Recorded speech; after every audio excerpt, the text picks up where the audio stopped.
Welcome to our watercolor journey. Today we're going to paint this calming lavender field, and the materials I used is listed here, and I will also write it in the description list. First of all, I wet my paper first with a spray bottle, and then I went in with my big brush. I really want this paper to be soaked quite well, so I really want the paint to flow, but I also worked on a flat background. Now I'm going in with my sky color. I'm using plain cobalt blue.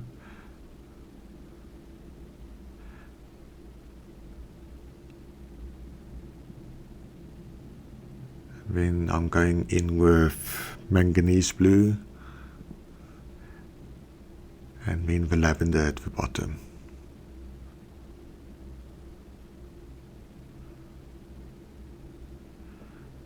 Just want this color a little bit stronger on top in the sky, and then the colors can just flow on their own on the paper. I'm just laying the basis for my lavender field. This will be beautifully soft in the background.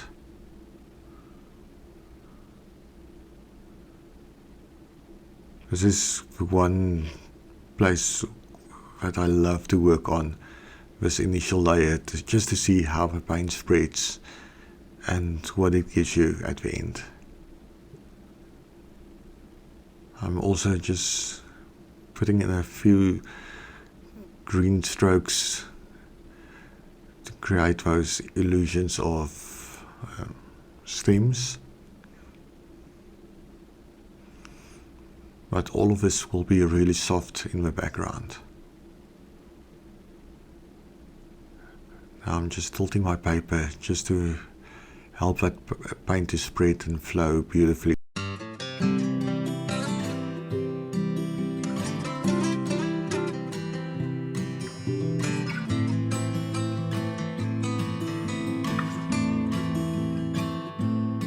Now I'm going in with a little bit of salt.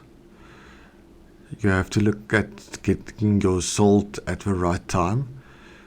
If you do it too soon, it will just dissolve, and if it's too late, it will not have any result at all.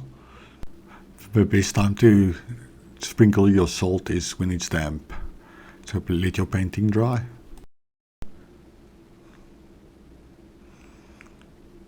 Okay, I love the effect that the salt gave. It's just going to give it light effects in between those flowers. Just make sure that you get all that salt off, because it's really not going to be very nice to work with salt on your paper. I'm just wetting a few spaces because I still want soft flowers in the background, and they need to blur out quite a bit, because this is only the second layer that we're doing, and this is the background flowers, as I said.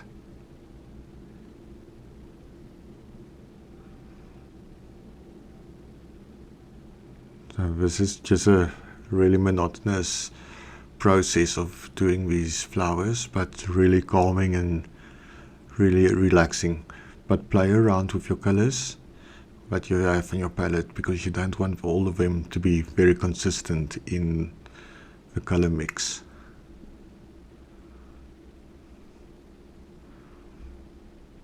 So I skipped a few parts because the process is basically the same, and then I'm just spraying them also, just to let them diffuse a little bit into the background.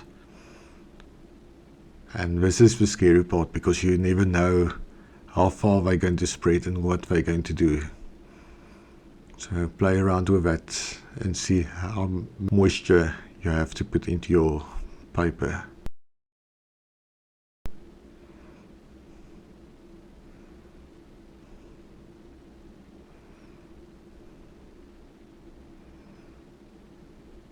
Because each time you will see that I spray and at different times before the paint starts to dry, and then you will also not have a very good effect.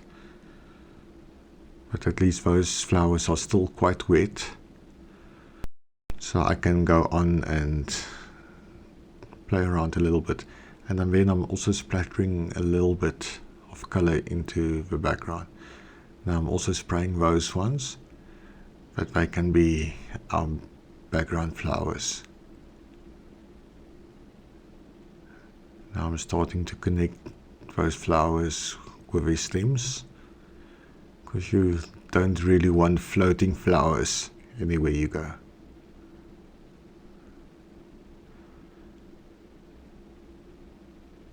So I'm really making it very loose, and sometimes they connect, sometimes they don't. And some more splattering.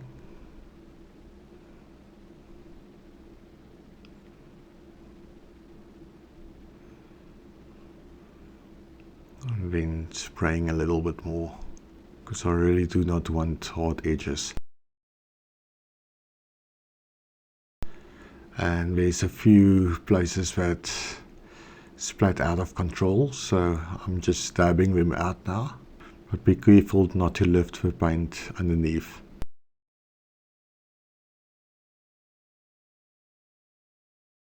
And let your painting dry again.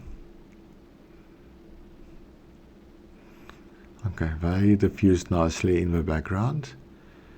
Now we can start with the foreground flowers.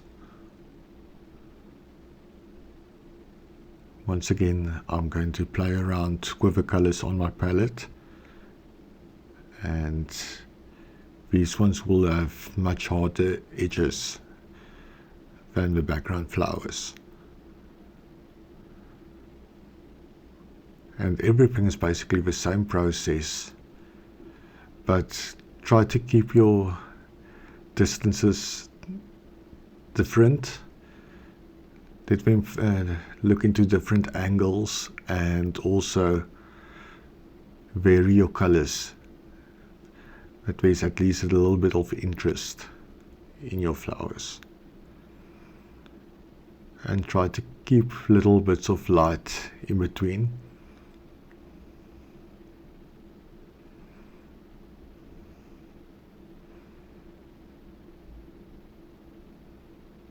So I really love the calming effect this painting process has, and also the colors is really calming.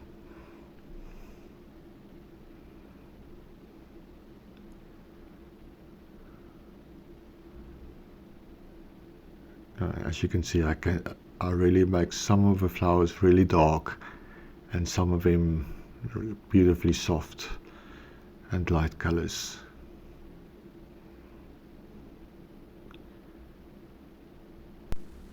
I think that what's also nice about this painting process is that you don't need a sketch. You just see where you want to create your flowers and play around. And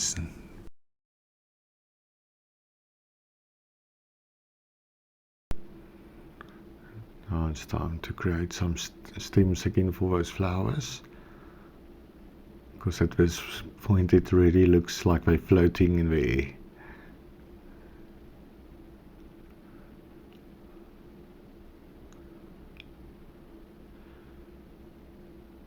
And once again, I'm also creating broken edges, that they do not go in straight lines, and because I don't think that's going to be quite appealing to see that.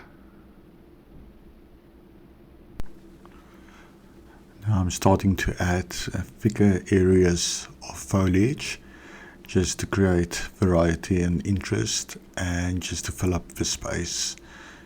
At this point I'm using a batching method in certain areas just to create interest.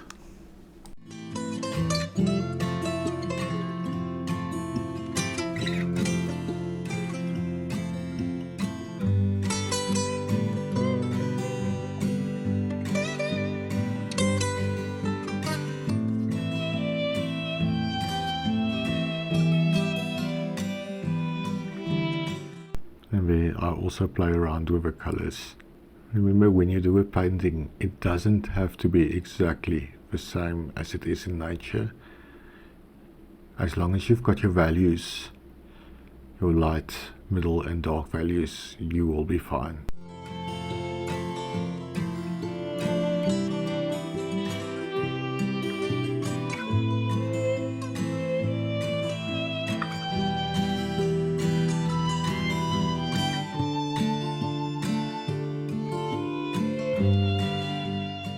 It's actually quite fun to do these hatching marks in between.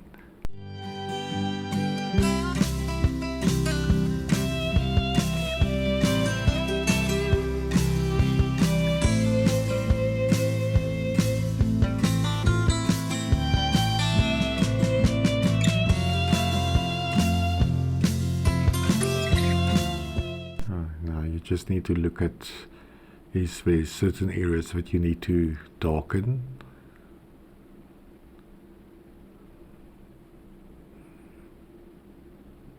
And also with the flowers, because they faded back quite a bit again. So I'm just enhancing little bits of the flower, just to help give him a little bit more dimension.